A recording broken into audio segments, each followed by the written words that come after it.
मराठी चॅनलमध्ये बळीराम पाडे आपलं सगळ्यांचं स्वागत करते। आज तुम्हाला एक आगळी वेगळी वनस्पती आणि एकदम चांगल्या प्रकारे माहिती सांगत आहे की तुमच्या घरावर वीज पडणार नाही अशा प्रकारे एकदम एकदम मूल्यवान माहिती आहे। तुम्ही आधी ह्या वनस्पतीची ओळख करून घ्या। बघा त्या वनस्पती हे हिचे पानं बघा अशा प्रकारे, त्या पानाला एक अशी कडने डिझाईन आहे आणि हिला एक चारधारी कांडवेल म्हणतात। त्या वनस्पतीची ओळख झाली। ही वनस्पती वापरायची कशाला हे तुम्ही बघून घ्या आता। तर ही वनस्पती बघा अशी आहे। तर ही जर तुमच्या घरापाशी जर असली तर ही जर वनस्पती तुमच्या घरापाशी असल्यानंतर घरापासून तुमच्या 100 मीटरवर एकतर पहिली गोष्ट वीज पडत नाही। तर ही सत्य आणि बऱ्याच वैद्यांच्या हाताखालून वनस्पती गेले वीज पडत नाही, ह्याला कांडवेल असं म्हणतात।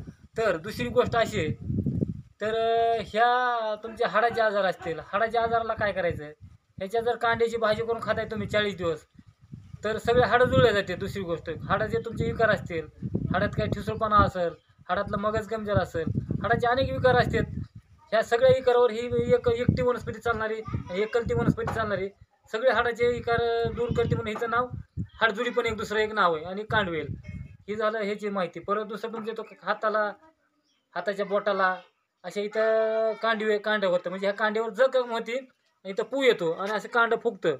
तर ह्याला काय करायचं, ह्याची कांडीमधून कापायची, अशी बेलण्यावर रगडायची आणि हळद टाकून गरम करून तुम्ही जर सकाळी किंवा संध्याकाळी असे जर 2-3 दिवस जर तुम्ही बांधताय तर तुमचं कांडवेल हात चावडा असतो, हाताला लागतो, हात चावडा म्हणजे हात तळ हाताला होतो, हात चावडा निघून जातो। हात चावड्याला काय करायचं, ह्याचा थोडा बारीक अशी लुगदी करायची, ते थोडी हळद टाकायची, गरम करायची, ते हात चवड्यावरती बांधायची। हात चावडा म्हणजे अशी तर हाताला एक जखम होती आणि असं सापासारखं चलत असतं म्हणजे हात चावडा म्हणतात। असे हाताचे आजार असतील, मणक्याचे आजार असतील, मणक्याच्या आजारासाठी तुम्हाला वरून लावायचं चालतंय। वरून कशी लावायची, वरून लेप द्यायला, ह्याचं लेप देताना जंगली चिंचोका भेटतो, चिंचोक्याचा चूर्ण आणि ह्याचं चूर्ण एकत्र करून संध्याकाळी जर लावलं तुम्ही तर ती गळून पडत नाही। ह्याच्यामध्ये चिकटपणा आहे आणि चिकटपणा असल्याच्यामध्ये पकडून धरतं आणि त्याला फक्त भिजवायचं नाही, काही दिवसातच तुमचं जे मणक्यातले काही जिथं लेप लावला आहे, सूज असेल, तिथं मध्ये पू झाला असेल, मध्ये पाणी झालं असेल, ती सगळं निघून जायला मदत होती। एवढी मौल्यवान वनस्पती आहे आणि ही झाली वनस्पतीची ओळख आणि वनस्पतीची माहिती।